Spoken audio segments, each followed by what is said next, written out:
بسم اللہ الرحمن الرحیم۔ السلام علیکم ورحمۃ اللہ وبرکاتہ۔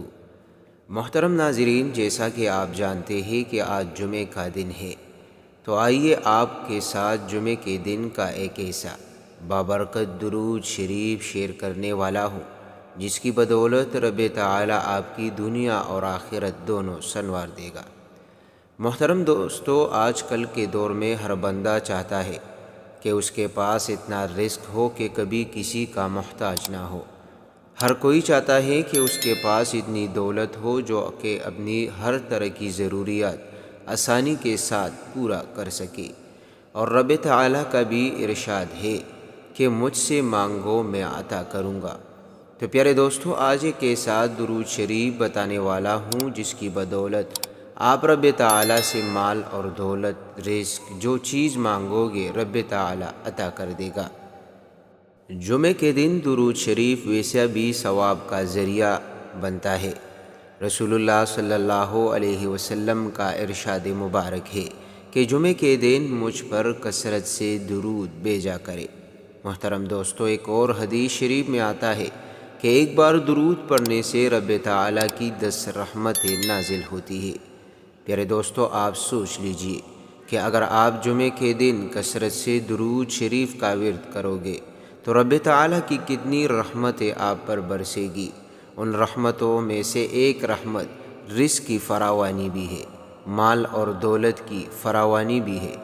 انشاءاللہ جو بھی بندہ کسی بھی مشکل، پریشانی، غربت، تنگ دستی میں اس درود شریف کو میرے ساتھ پڑھے یا سنے اور اس کی بدولت رب تعالیٰ سے دعا مانگے، رب تعالیٰ اس درود شریف کے برکت سے اس کی تمام تر مالی پریشانی، رزق کی تنگی، گھریلو غربت، تنگ دستی کو ختم فرما دے گا۔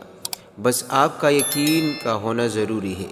جتنا آپ یقین کے ساتھ اس درود شریف کو پڑھو گے یا سنو گے، انشاءاللہ رب تعالیٰ ویسا ہی اثر ڈالے گا اور آپ کی دعاؤں کو قبولیت بخشے گا۔ تو آئیے ایک بار میرے ساتھ آپ اس درود شریف کو پڑھیے۔ اگر پڑھنا نہیں آتا تو ایک بار میرے ساتھ پڑھ کر آخر میں آپ نے دعا ضرور مانگنی ہے۔ اور آپ سے ایک چھوٹی سی گزارش ہے کہ ویڈیو کو آگے شیئر کیا کرے تاکہ آپ کے ایک شیئر کرنے سے دوسرے لوگوں کو بھی فائدہ حاصل کر سکے، اور دعا میں شامل ہونے کے لیے آپ نے کمنٹ ضرور کرنا ہے۔ تو آئیے ایک بار میرے ساتھ ضرور پڑھیے۔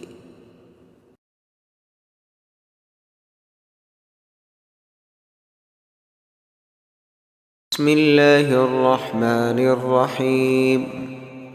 اللہم یا اللہ یا غنی یا مغنی صل علی سیدنا محمد عبدک ورسولک النبی الأمی وعلى آلہ واصحابہ وبارک وسلم۔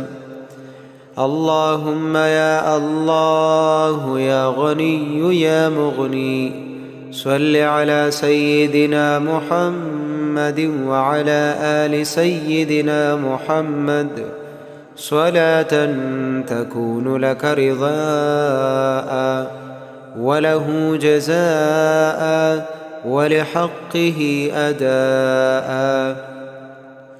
وأعطه الوسيلة والفضيلة والمقام المحمود الذي وعدته، واجزه عنا ما هو أهله، واجزه أفضل ما جزيت نبيا عن قومه ورسولا عن أمته، وصل على جميع إخوانه من النبيين والصالحين يا أرحم الراحمين۔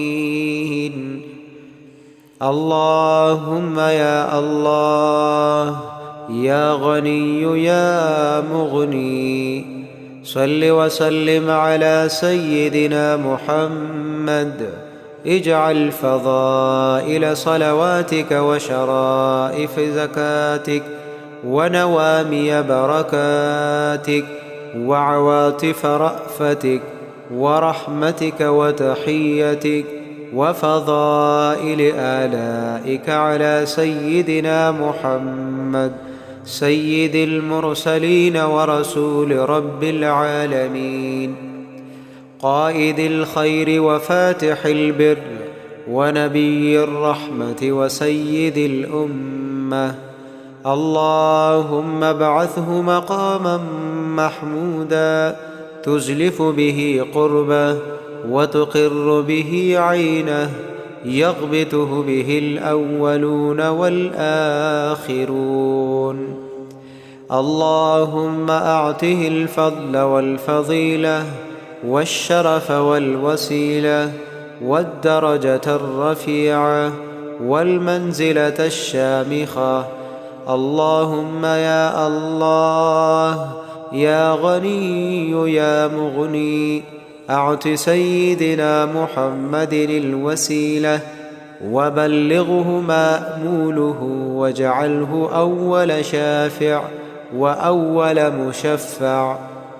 اللهم عظم برهانه وثقل ميزانه وأبلج حجته، وارفع في أهل عليين درجته، وفي أعلى المقربين منزلته.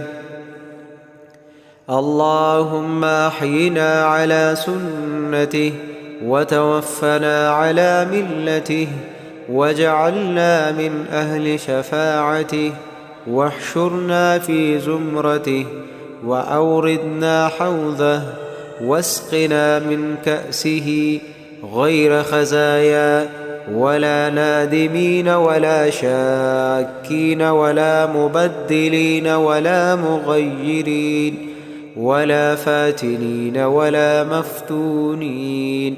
آمين يا رب العالمين، يا أرحم الراحمين، يا حل المشكلات، يا قاضي الحاجات. أغثني أغثني إنك على كل شيء قدير. اللهم يا الله يا غني يا مغني، صل على سيدنا محمد عبدك ورسولك النبي الأمي، وعلى آله وأصحابه وبارك وسلم. اللهم يا الله يا غني يا مغني، صل على سيدنا محمد وعلى آل سيدنا محمد صلاة تكون لك رضاء وله جزاء ولحقه أداء. وأعطه الوسيلة والفضيلة والمقام المحمود الذي وعدته، واجزه عنا ما هو أهله، واجزه أفضل ما جزيت نبيا عن قومه ورسولا عن أمته.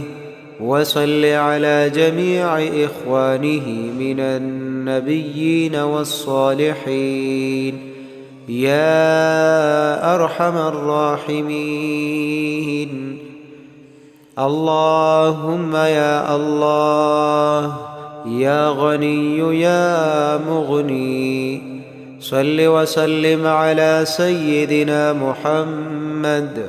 اجعل فضائل صلواتك وشرائف زكاتك ونوامي بركاتك وعواطف رأفتك ورحمتك وتحيتك وفضائل آلائك على سيدنا محمد سيد المرسلين ورسول رب العالمين، قائد الخير وفاتح البر ونبي الرحمة وسيد الأمة.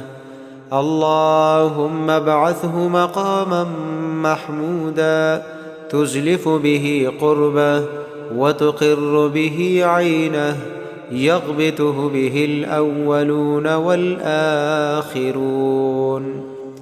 اللهم أعطه الفضل والفضيلة والشرف والوسيلة والدرجة الرفيعة والمنزلة الشامخة.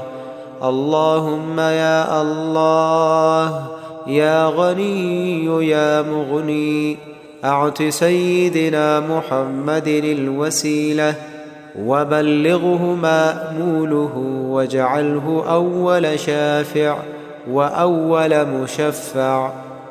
اللهم عظم برهانه وثقل ميزانه وأبلج حجته، وارفع في أهل عليين درجته، وفي أعلى المقربين منزلته. اللهم أحينا على سنته وتوفنا على ملته، واجعلنا من أهل شفاعته، واحشرنا في زمرته، وأوردنا حوضه، واسقنا من كأسه غير خزايا ولا نادمين ولا شاكين ولا مبدلين ولا مغيرين ولا فاتنين ولا مفتونين. آمين يا رب العالمين، يا أرحم الراحمين، يا حل المشكلات، يا قاضي الحاجات. أغثني أغثني إنك على كل شيء قدير.